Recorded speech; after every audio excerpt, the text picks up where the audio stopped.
And this is Chipicon. Oh, this is Chipicon, and this is the Wednesday night CTCW show for Changing Times, Changing Worlds. And tonight we're going to be, the overall topic is divination, and the specific topic is getting to the question. Because when you are reading, especially reading for a lot of other people who may or may not also be readers, we get people are often asking questions that are not going to give them useful information. Therefore, it becomes the responsibility of the reader to direct the questions.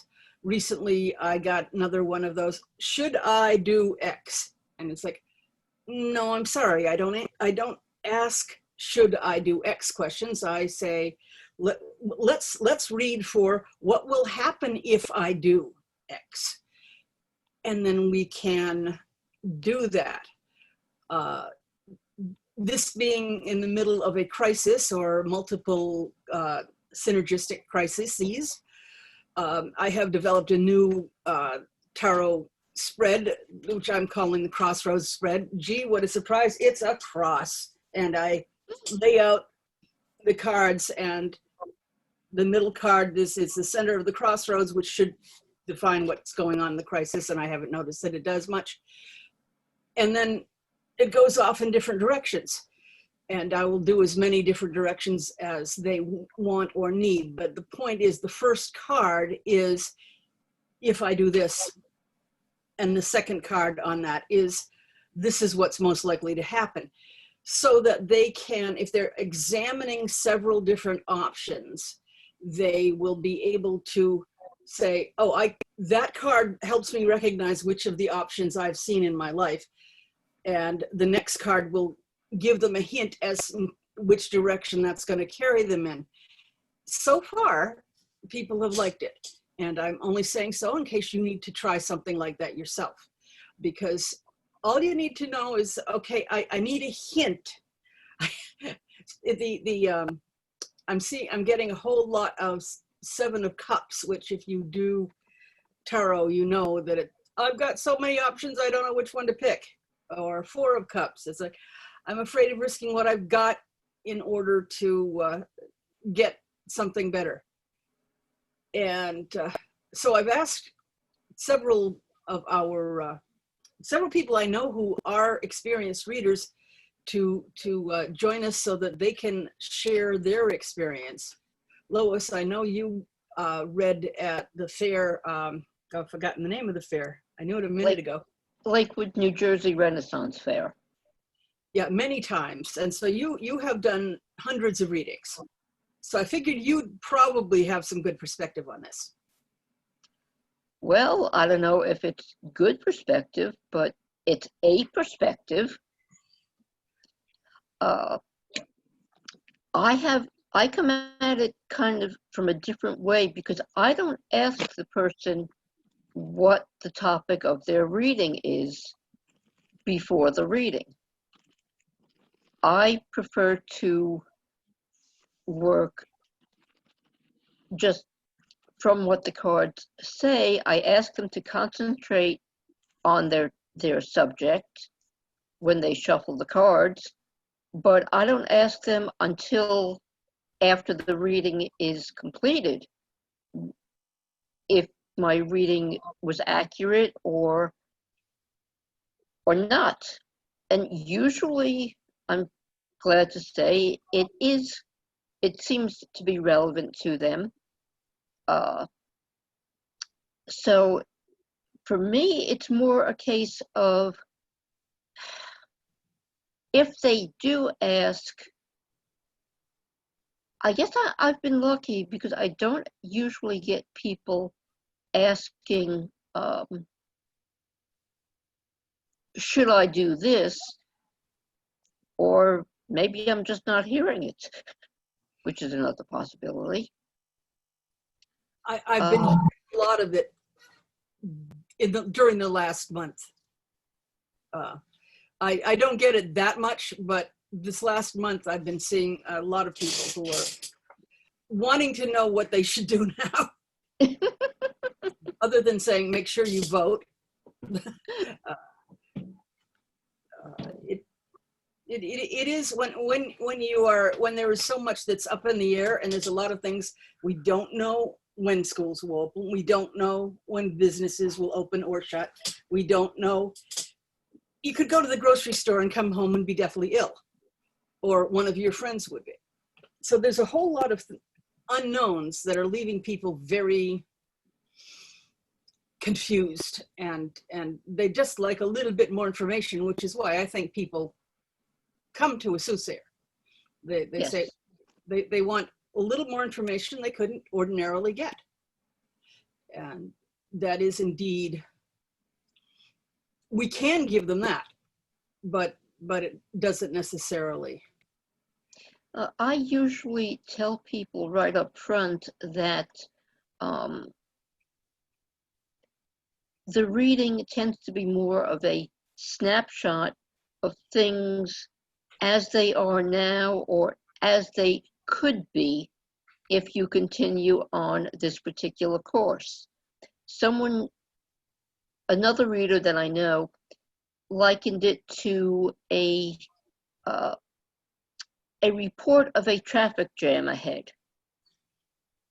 If you continue, you might run into the traffic jam, but if you take another route, you might avoid the traffic jam. And I think that's a good analogy for doing the readings. I think the analogy I use most often is because you are getting this comes back to, I do palm readings a lot, palms. And if you see something on the palm and you say, oh, somebody in the 19th century would have said, oh, you're going to have a carriage crash, or we'd say a car crash. I say, if what you've been given is a map, and it's not a very detailed map, but if the map says that the bridge is out, it doesn't mean you don't read, you're going to drive into the river. You've given them the ability to say, oh, the bridge is out, I'm going to slow down around the next curve. And that's what soothsaying is for, I think. But that's the analogy I use. I also, with palmistry, have a wonderful fallback, because the hand that you use is usually constantly changing, and the hand that you don't use usually stays the same for most of your life. I haven't got that for ambidextrous people, because both their hands change. But if I can say, look at your hand and you see how this changed here and this is so different than that, you can change your future. You already have done it. And that again, I see the role of the soothsayer as to empower them and to tell them, look, the future isn't set in stone, and you have already changed it many times, and you can change it again. The trick is to find lots and lots of ways so that you can reach each different person. It helps if you're good with people. I'm good with divination. I'm not really that good with people. I think that may be true for a lot of soothsayers. I know several that have the similar basis to their actions. Handicap? It's not a handicap, it's a perspective. It's not a glitch, it's a feature. It's not a bug, it's an undocumented feature. Yes. Other people who are here on the, do you have anybody else got perspective that they'd like to share on this? No? We're supposed to be the fonts of knowledge. Oh boy. Yeah, just kind of give me a little wave if I collect forms of divination like some people collect trading cards. Are there other people out there who know? Give me a wave if you know multiple types of divination. Oh, yeah, it's okay. There's a few. Yay. Okay, it's not just me. It's like, oh my gosh, I found a new form of divination. I must learn it. And of course, then you end up pushing them together.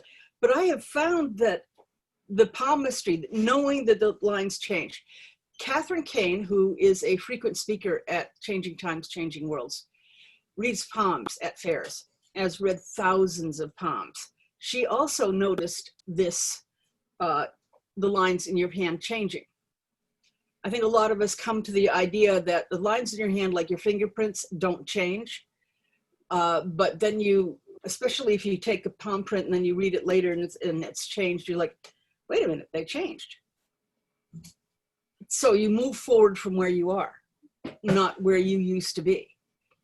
But if you have that and you can show it to them, and Kathy has mentioned seeing lines change during a reading. Yes. Yes, she has. That is really cool. And usually I think it was when she stopped mid-reading to tell somebody who was very empathic how to put up shields. Well, yeah, that's going to change your life some. To be an uncontrolled empath in this world is going to be a very painful situation. And to learn how to shield is going to be such a blessing. That, but I have, for instance, my palm, I'm pretty sure you can't see it on thing, but no, you can't. No. My lifeline ends about the age of 35, from when I was born. And now it's just going down into the 90s somewhere. Until I say, oh God, the game isn't worth the candle. But I did something somewhere along the way that changed that I was supposed to die. And God knows why. But I do know that palmistry seems to work well. And I have seen other people, and I said, did something happen around this age? And there's, yes, which is a lovely thing about palmistry.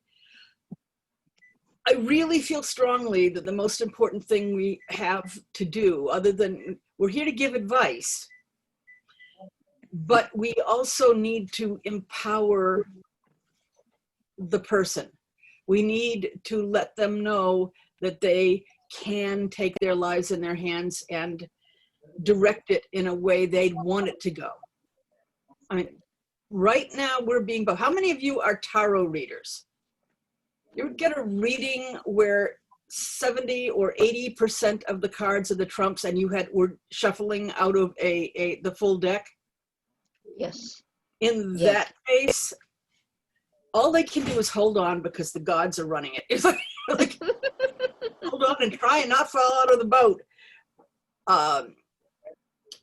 That is when there's a lot of trumps in the reading. There's a lot of energies that have a finger in your pie. You have a little bit less control. I think that one of the things we also need to do as readers is to educate people as to what a bad reading is. Who should they avoid having do a reading for them? I think that is as much a part of my job as giving a good reading is. You know, there's a book which I have somewhere called How Not to Get a Psychic Reading. And it gives a lot of interesting points that we can adhere to as readers, not claiming to be an expert, not saying, oh, you have to give me this much money or I'll put a curse on you.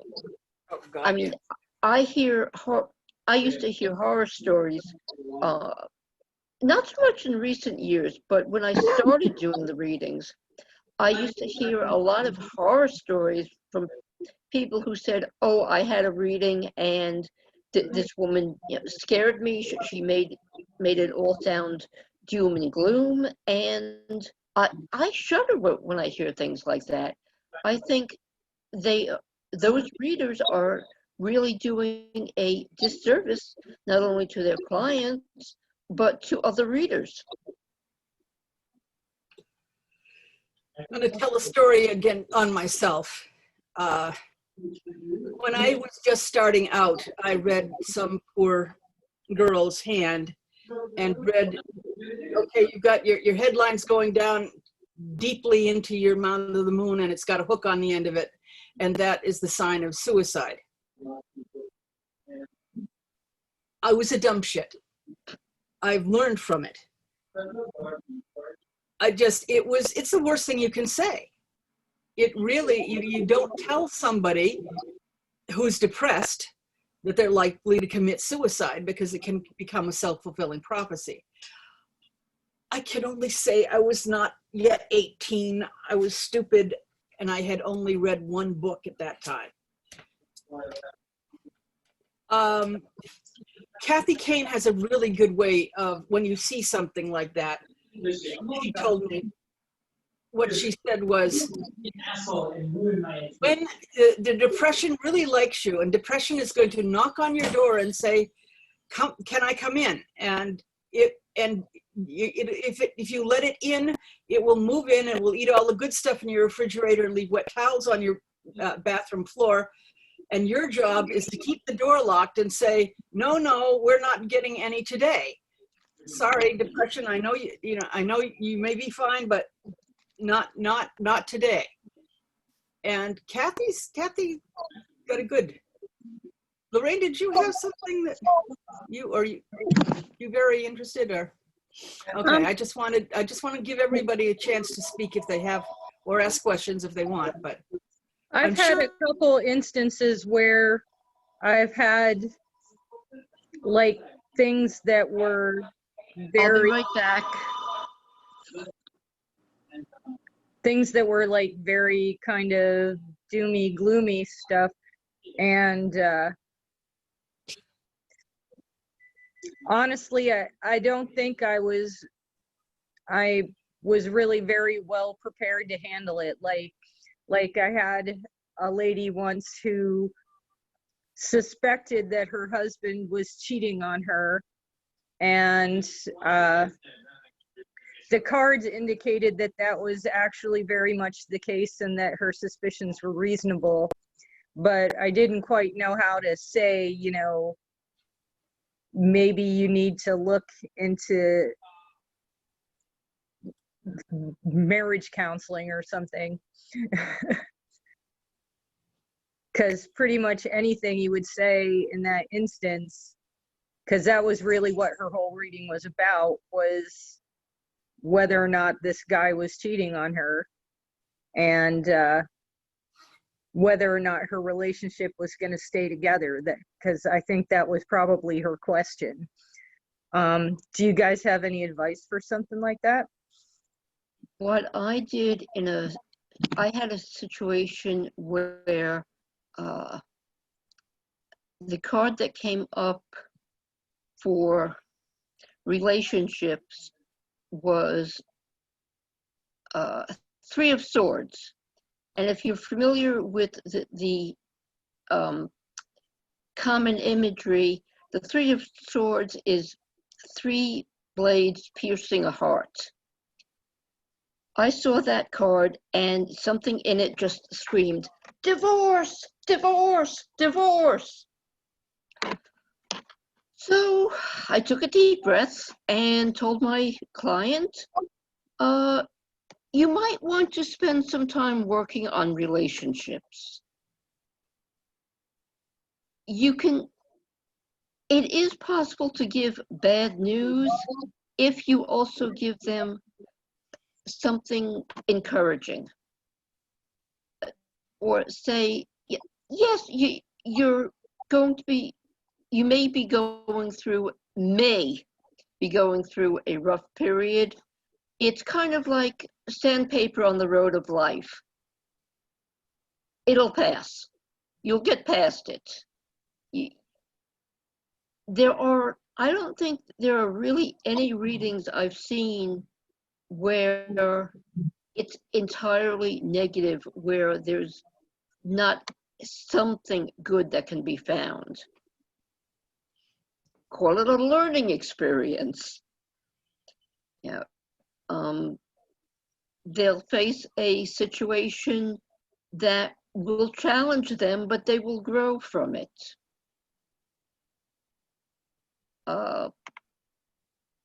Yeah, think about what effect your words are going to have on the other person.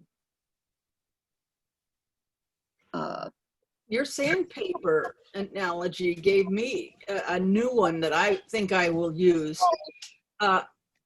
On the road, it'd be like rumble strips. When you're coming up on a tricky intersection, they started putting those things that make your car go brrr, brrr. And maybe some of these cards are rumble strips that are there to wake you up so that you go into it with a clearer head. I like that idea. Thank you. And I like your modification of it. Thank you. And as that great teacher Jesus said, an analogy, a good story carries a lot more weight.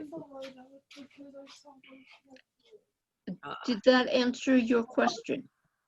Yeah. About, okay. Yeah. There are a lot of things. Remembering, and I like, that's why I have recently embraced the what is it called? The crossroads, is because you want to keep throwing it back at them that you're going to be making the choices. Here's some information to help you make the choice, but I can only give you information. I cannot tell you what to do. Very big to say, I am not a doctor. I do not practice medicine. I am not going to give you advice in a medical condition, but maybe let me check this. Even though it's not entirely true, because as an herbalist, I often give people, would you like to try this? Along with yes, and I have seen people put aloe vera gel on their face and have it turn bright red and start to itch. So everybody has their own reactions. I think it's important to not project yourself as being infallible, omnipotent, omniscient. Definitely. Just a technician. Definitely. And a lot of the people who come to you, especially at things like a fair, are looking for that kind of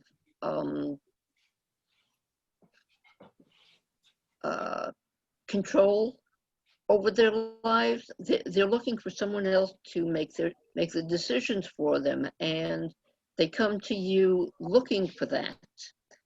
And that's one of the things that I try and educate people in, is that if someone says that they know it, they know everything, all you have to do is follow their instructions, turn away and don't walk, run in the other direction. I'd say the same thing for a doctor too. I've run into my share of those. But yes, we can help. We can dip into maybe not entirely the Akashic record, but we can find other sources of information. I think there's a difference between fortune telling and divination. I have bumped into this recently as I discovered the Lenormand cards, which are more of a fortune-telling card, whereas the tarot are more divination cards. They tend to give you information about what the various entities and powers are doing to interfere with your life. Whereas Lenormand is going to say, you're about to have a letter, you're about to go on a trip, you're about to have something, somebody's taking something away from you. So what distinction do you make between fortune telling and divination? Usually, I think that the fortune telling is more mundane. It's more on the surface area, whereas divination is usually when people want to work with their gods and the powers in their lives to go with the flow. I think that may be why tarot has become so very popular, because the people who are into tarot are being, they want to work with their ancestors and the various spirits around, and or sometimes God. Not saying there aren't any people who are firm Christians who wonder if witches are satanic and still do tarot. But because it's... Well, Valentin Tomberg, Meditations on the Tarot. Tell me he wasn't Christian. Indeed. You know, but I'm very fond of horary astrology, which can be regarded as the purely fortune-telling aspect of it. Somebody, asks, where is the stolen property? Or will I have a male or female child? And you deduce that from the current horoscope.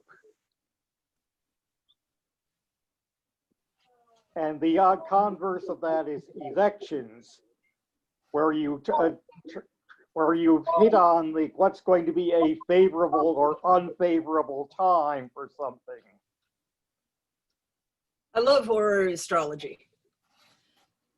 It's so much more useful. But sometimes what's useful is sometimes you need a smack upside the head.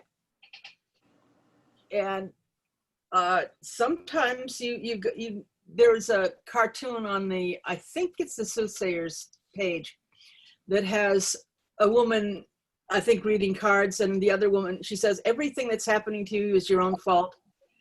And the other woman is saying, bitch, shuffle and read them again. True, and I have a story along those lines. Somebody came to me with the question and asked, will I live? And I was using I Ching at that point, but I was thinking, what blankety blank kind of question is that? So I went ahead anyway, and it said something. She didn't like that, so she had me ask it again. And the oracle practically said, you aren't paying attention to what I told you. Yep. I'm going to tell tales on myself again.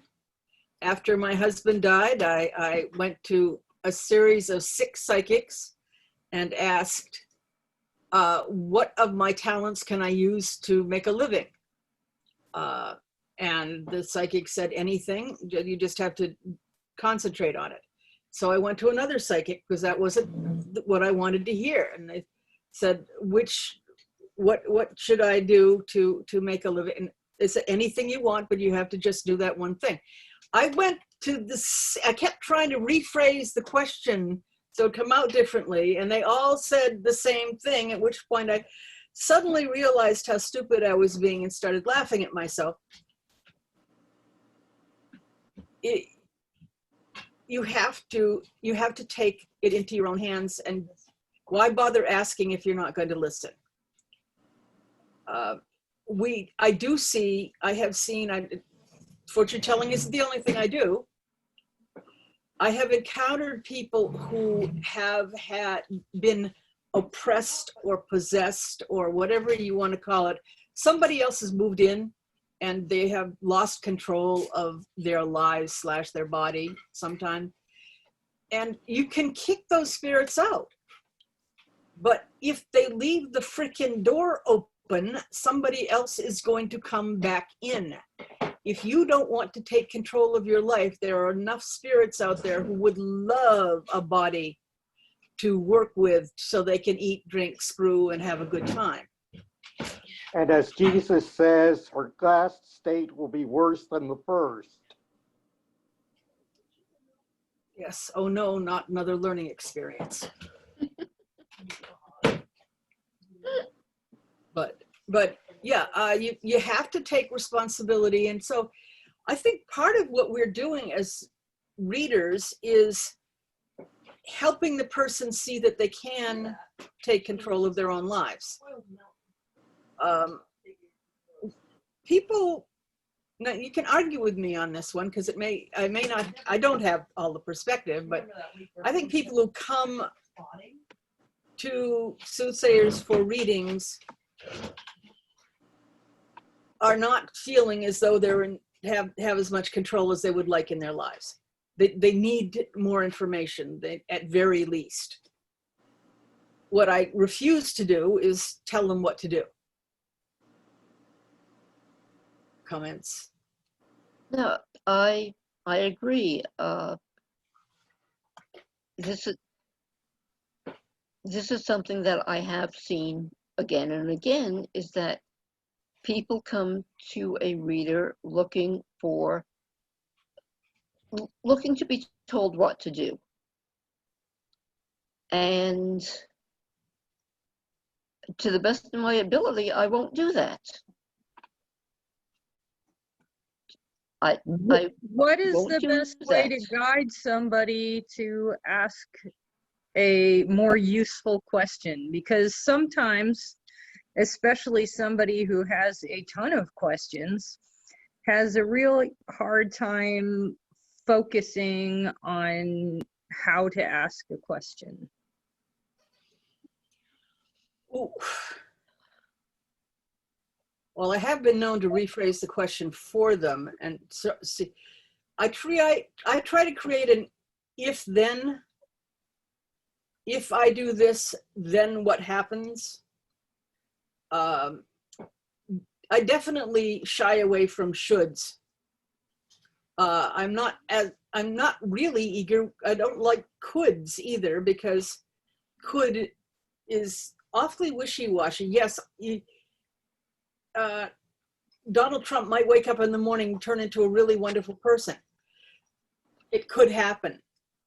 I'm not holding my breath.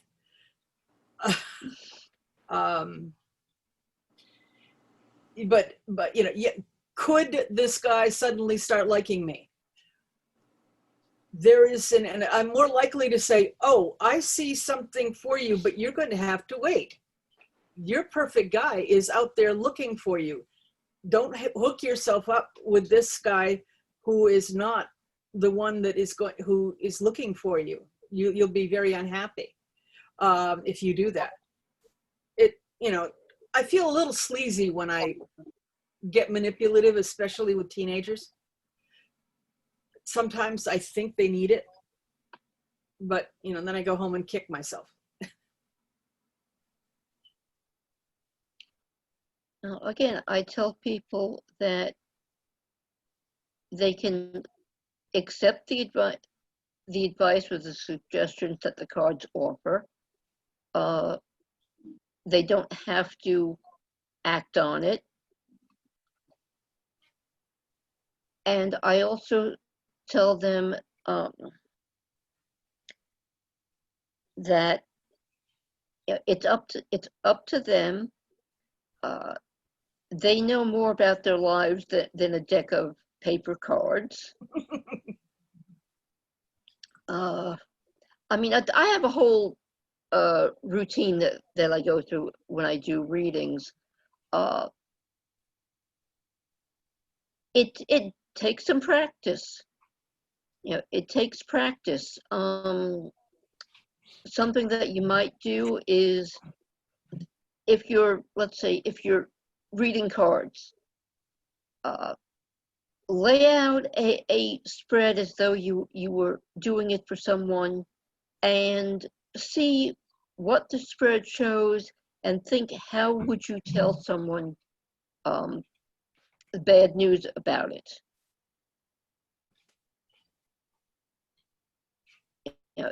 Give yourself some practice in thinking these thoughts, so that when it does happen, you'll have at least some mental experience to fall back on. It might help. I know, I shouldn't say might. But it would be nice if it helped. Another idea I have, sometimes I will look at the pictures on, when doing tarot, I will use the pictures on a particular deck that might inspire a new way of thinking about that particular card that I hadn't come up with. Recently, I was looking at the Seven of Swords, which is usually some person has got 5 swords in their hands and there's 2 more behind them and they're walking off with them. And this one, the fellow was walking in front of a large rock, and on top of the rock was a dragon with its eyes closed. And he was walking across a floor of coins, like we see in the Hobbit movie.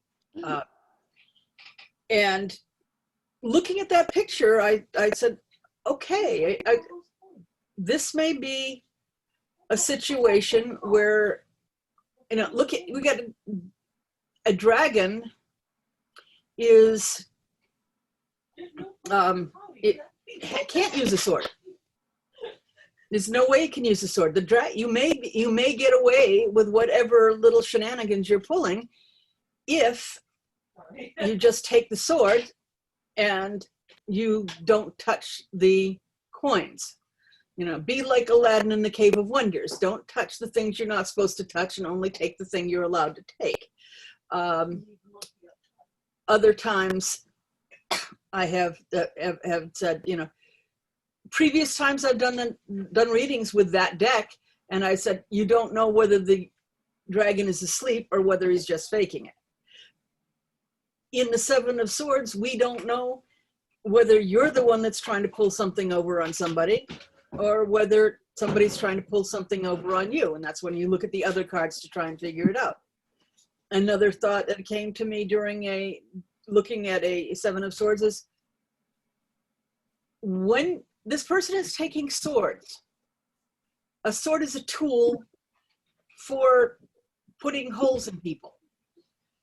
Perhaps when you see taking swords away, you're trying to disarm people, or perhaps you're trying to arm your side so that you have a better shot. If you look at what I'm saying is, if you look at the actual deck you're using, whether it's a traditional Coleman Smith deck, or whether it is one of the many, many really gorgeous decks out there, you might get just a brand new thing that you have. I had, until that moment, I had never thought, wait a minute, what is taking swords away mean? It might mean you're disarming the situation. That is not a standard reading for that card. But it's hard for me to unthink it now. Just like when I found out that the Hanged Man was originally called Il Traitore, and he was hung by 1 foot because traitors were hung by 1 foot off a certain bridge in Rome, that I can't unknow that information. I've come to the idea of, yes, if you are going to be, you may be a traitor because you have decided to put your cause more important than what other people do. But the more information you get, the more perspectives on any given card. And that may help in a given reading or another. If you're open to it, just, we're all psychic. If you're open to it, you might get something that's not just in the tools you're looking at.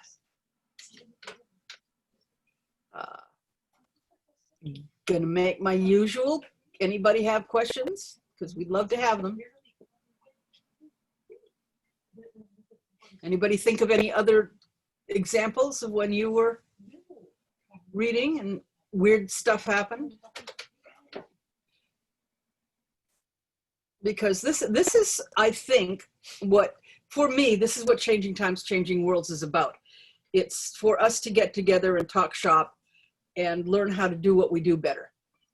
I think that's that's why we want to get together. So nice to have other people that we don't have to justify. What do you mean you read tarot cards? That's silly. No, yeah, it helps. We've gotten some good information out of that in the past. Going back to what you were saying about the distinction between divination and fortune telling, I kind of see that as some systems are really good for showing you patterns, and some systems are really good for showing you current details. So if I'm going to do a reading about, would it be a good idea if this person moves in with me as a roommate? I'm going to grab my Arcus Arcanum deck because that's good for surface stuff. If I grab my Dream Power deck, that's going to tell me about her 3 or 4 of her past lives, not whether we're compatible roommates. Do you find a difference in the way a deck reads? You mean being good for one or the other? Yeah. Absolutely. So some decks are well designed for the surface stuff, and some decks are well designed for showing you patterns in life. Maybe this life, maybe a bigger scale even. And you don't want to use the wrong tool for the job. Mm. There probably are decks that'll do both, but. And how do you determine that? How do you determine that one deck is better for one purpose than another? Partly painful experience. I didn't want to know this much about that person. And more practically, if the person who designed the deck wrote a book on it, get the book and read it, because it'll probably tell you what it's good for based the way they approach the book. You know, if they're talking about really big picture stuff and life patterns, then that's going to be a deep deck. If it's cute cat pictures in the standard rider weight poses, and they're talking about, well, this can be a person coming into your life, it could mean a new job, it could mean that kind of stuff, then if you get deeper stuff out of that deck, it's probably you and not the deck.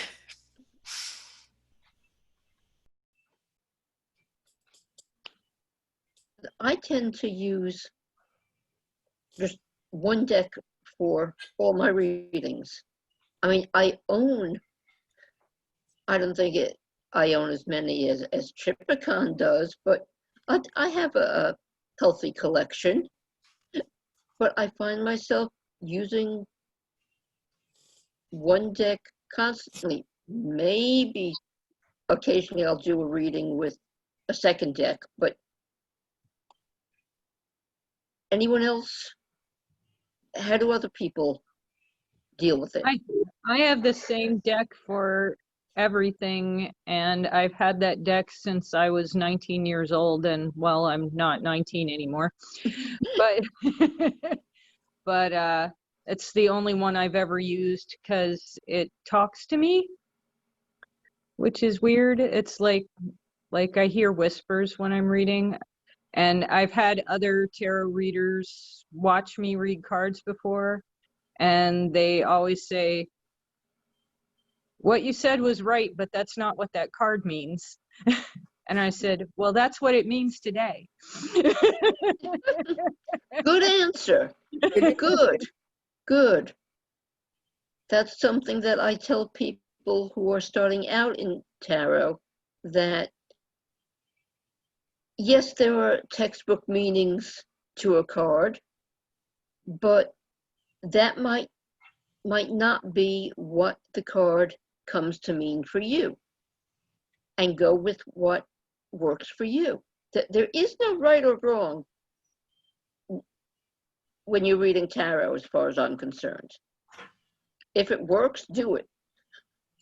My cards are like super, super detailed, and there are like so many different little elements in every single card that when I'm reading for different individuals, like different parts of the card will jump out and become important. Like she said that's Chikapan said that the Seven of Swords could mean taking away.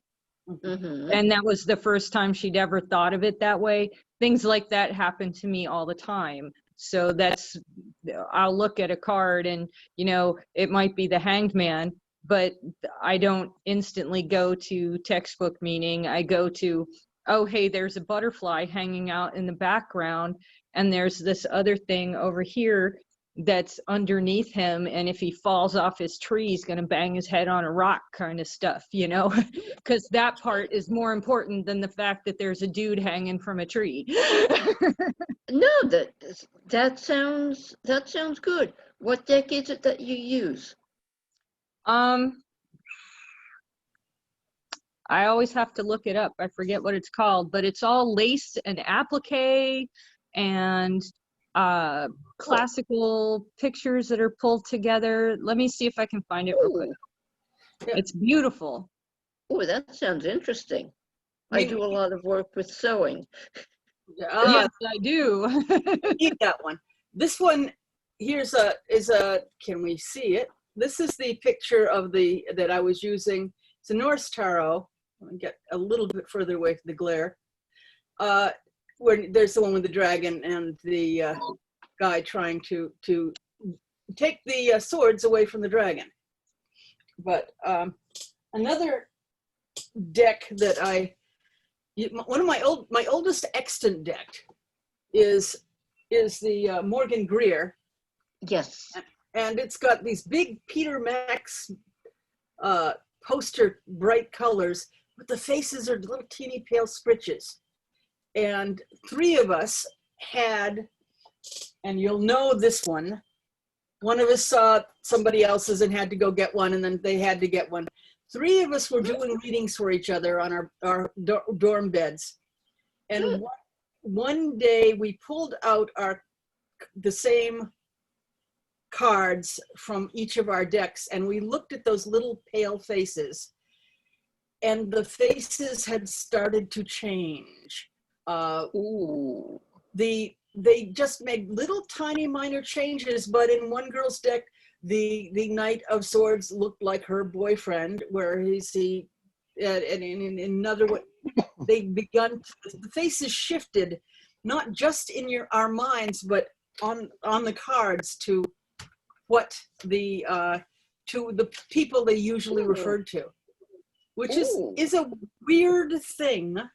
And there are many weird things when a lot of energy comes. I would have been surprised that Lorraine's deck lasted so long, because I have seen many decks self-destruct. I had a friend named Leona who was definitely fire sign, and one day she put her purse down on the street beside the car to go in and help somebody carry something, came out again a minute later.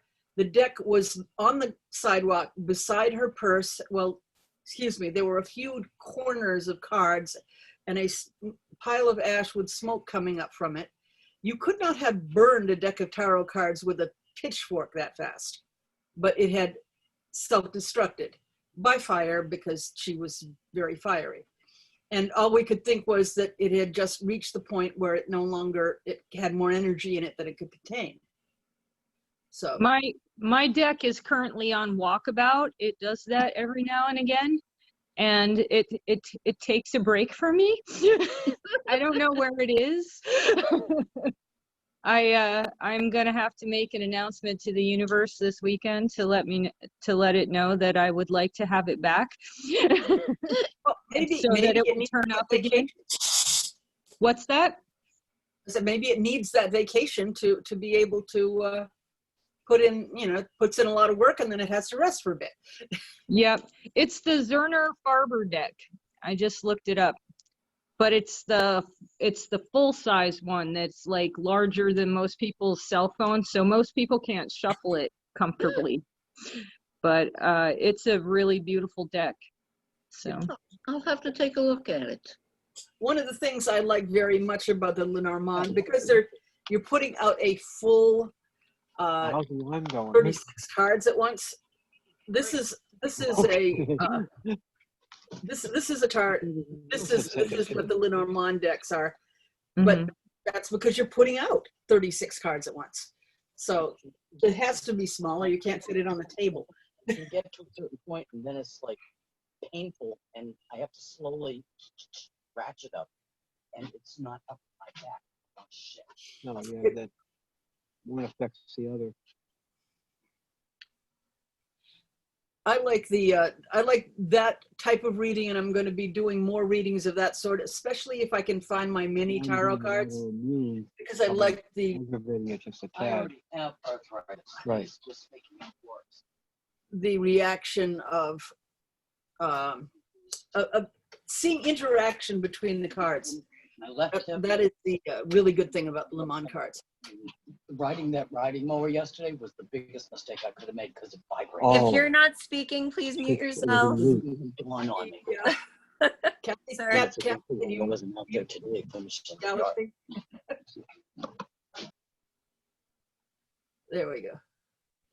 Anyway, yeah, because it's different cards have different decks have amazing, and I've always anybody who can, I say make your own deck. It may not be as artistic. Boy, homemade decks are powerful.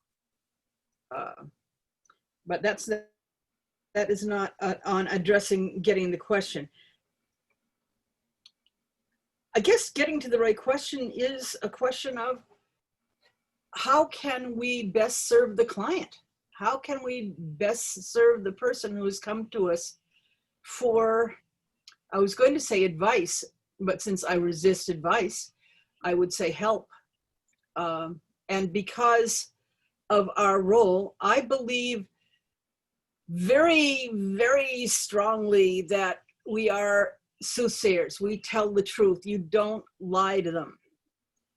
If you see the sign that says this person is coming to a psychological crisis where they could harm themselves, you empower them. You give them a way to help them through this. What you've seen is that they've got a crisis coming. It doesn't mean that that crisis needs to kill them. You are there to help them get through the many crises that we come in our life. We do that. That's life. Life is a series of experiences, and that's what we're there for. We're there to help to give people as much truth as they can handle, and help them handle it.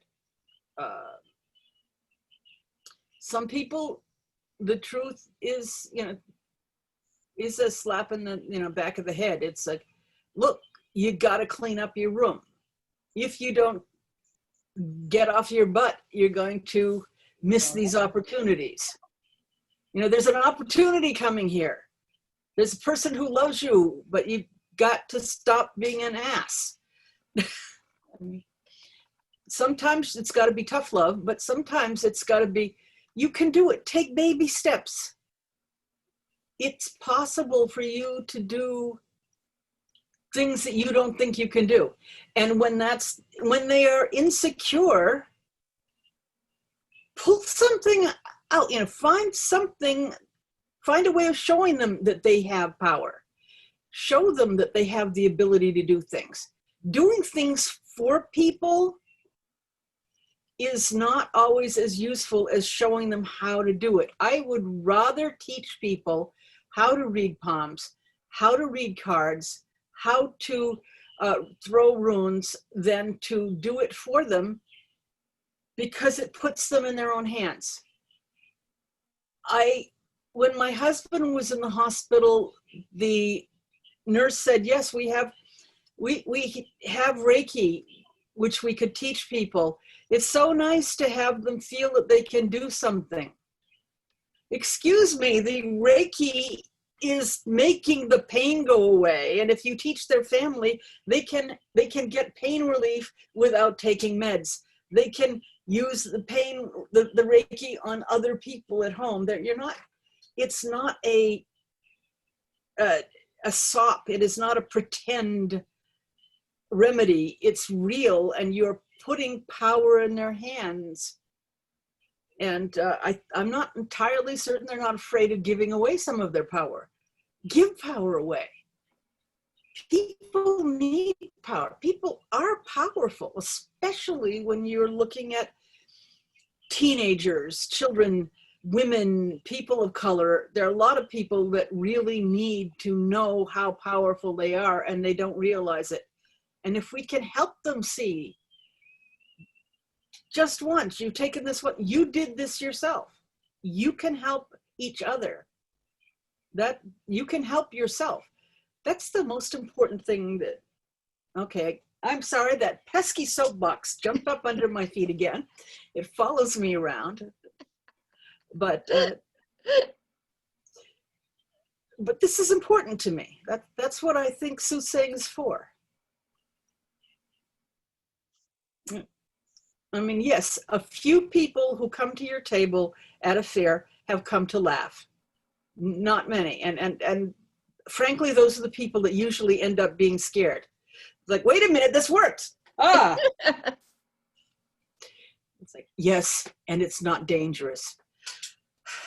Why do you think I do it? Would I do it if it didn't work? Think. But anyway. So I now see it's 9. So we probably ought to stop this so that we can put it in 1-hour blocks on YouTube. I want to thank everybody for coming.